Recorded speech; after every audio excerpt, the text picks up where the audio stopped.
сонечко наше. Бабуся з дідусем будуть поруч завжди. Магнікор. Профілактика тромбоутворення та згущення крові.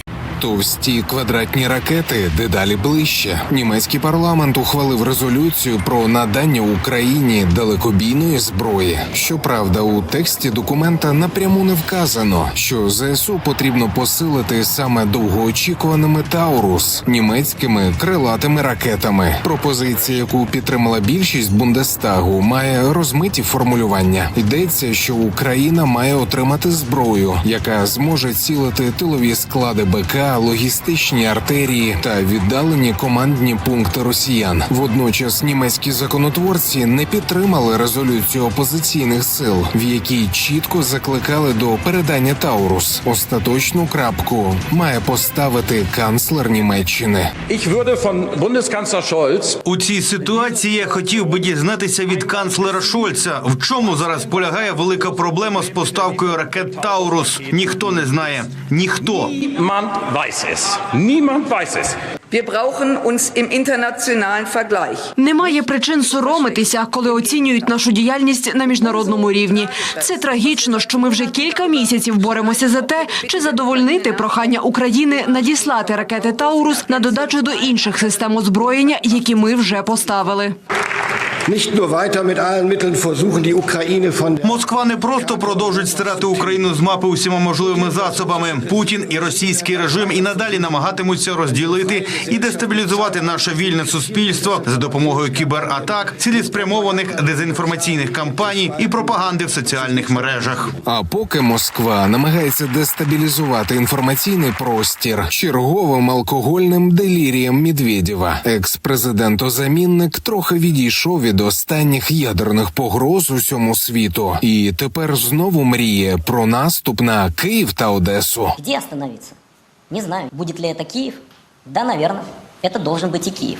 Если не сейчас, то через какое-то время. По двум причинам. Киев – русский город, и оттуда исходит угроза существованию Российской Федерации. Одесса, возвращайся домой. Мы заждались Одессу в Российской Федерации. А самого екс-президента-замінника зачекалися у психлікарні. Заяву російського заступника голови Радбезу почули у Європейській комісії. Речник Петер Стано зауважив, що заяви росіян не потребують коментування. Але Медведєву, вочевидь, варто більше опікуватися власними ментальними хворобами і завітати до лікарів.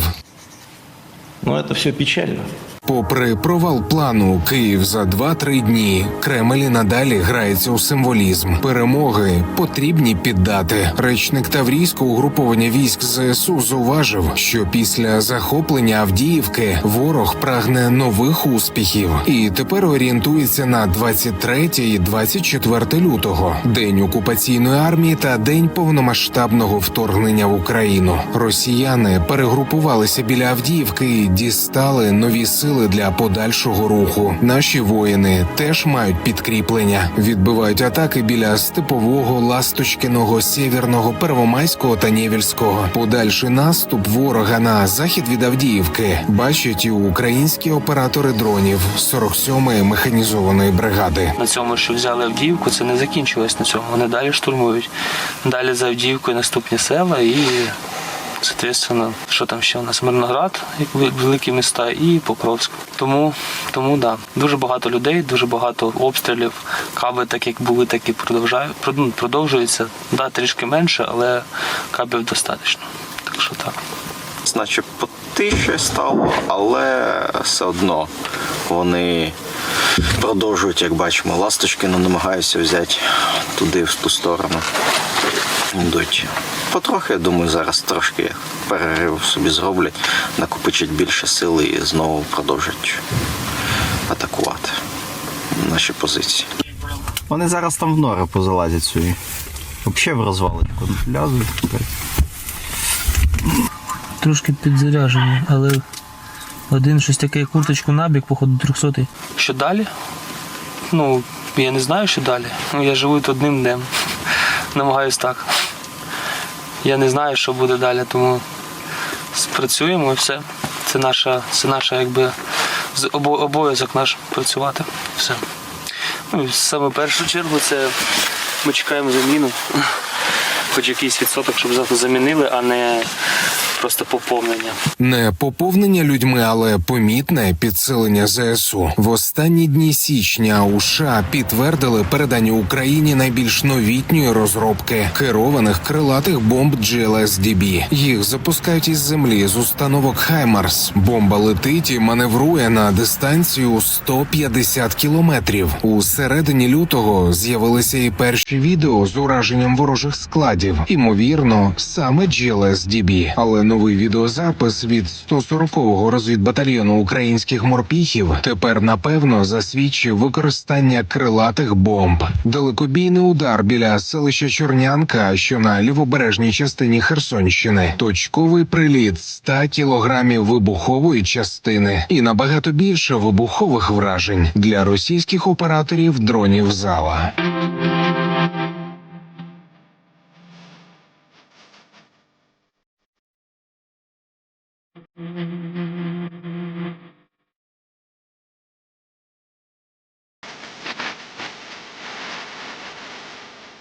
Олексій Пасак, 5 канал. Вдруге за тиждень удар по великій групі росіян на полігоні. Під прицільним вогнем ЗСУ опинилися одразу 3 підрозділи московитів біля села Подокалинівка, які збиралися наступати на лівобережжі Херсонщини, та замість штурму випалений полігон і понад півсотні загиблих росіян. Схожий удар по московитах стався днями на Донеччині. Про успішну роботу ЗСУ Лідія Середюк розповість. Мінус зо півсотні окупантів на Херсонщині. Українські артилеристи вдарили по скупченню ворожих сил на полігоні біля Подокалинівки, що на окупованому лівобережжі Херсонської області. Саме тоді, коли ті шикувались. Відео феєричної роботи наших військ оприлюднили у Силах оборони Півдня. Згодом удар по загарбниках підтвердила керівниця Об'єднаного прес-центру Сил оборони Півдня Наталія Гуменюк. Нам дуже важко працювати по ворожих скупченнях, тому що вони часто ховаються за місцевими, тому ми довго чекали, коли вони зберуться на полігон і будуть намагатися навчитися штурмувати той плацдарм, який вони вже фактично поховали в своїх заявах. Наші воїни поцілили по 3 російських підрозділах: 328-му десантно-штурмовому полку, 810-й окремій бригаді морпіхів та 81-му самохідному артилерійському полку. На полігоні, який атакували ЗСУ, вони мали готуватися до штурму села Кринки біля Дніпра. Там українські бійці утримують плацдарм. Натомість, щонайменше 60 росіян стали назавжди хорошими. Є інформація про те, що там були і представники керівництва командування угруповання Дніпр. Тому побачимо, розвідка працює, збирає дані. З чого вдарили по московитах у Силах оборони Півдня, інформацію не розкривають. Кажуть, використовують проти ворога усі наявні засоби. Головне, аби вони досягали цілей на далеких відстанях і були для ворога несподіванкою. Відбувається робота так званого розвідно-ударного комплексу, який працює в онлайн в поточному часі. Це означає, що засоби розвідки різні, повітряні, наземні, агентурні і так далі, виявляють стан ворога, формують по цим доповідям керівництва цілі для враження і якомога швидше наносяться удари. Вони можуть наноситися артилерією, ствольною, системами залпового огня, авіацією, ракетними комплексами чи ударними дронами чи баражуючими боєприпасами. Окупанти у соцмережах жаліються, що такого удару зазнали вже вдруге за тиждень. Вдало влучили по окупантах і на Донеччині у селі Трудівське. Це сталося 20 лютого. І теж під час шикування російських військових загинули близько 60 московитів.